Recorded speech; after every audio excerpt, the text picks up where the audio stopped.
পরিবার পরিজনের সঙ্গে ঈদ উদযাপন শেষে কর্মস্থলে ফিরতে শুরু করেছেন উত্তরের জেলার মানুষ। বাসের পাশাপাশি আন্তনগর ট্রেনে ঢাকায় ফিরছেন কর্মজীবীরা। নাটোর রেলওয়ে স্টেশনে ঢাকামুখী প্রায় সব আন্তনগর ট্রেনেই দেখা গেছে যাত্রীদের উপচে পড়া ভিড়।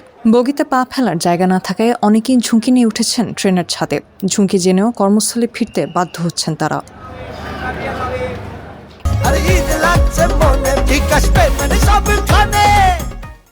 এদিকে ঢাকামুখী বেশিরভাগ আন্তনগর ট্রেন বিলম্বে নাটোর স্টেশনে পৌঁছাচ্ছে।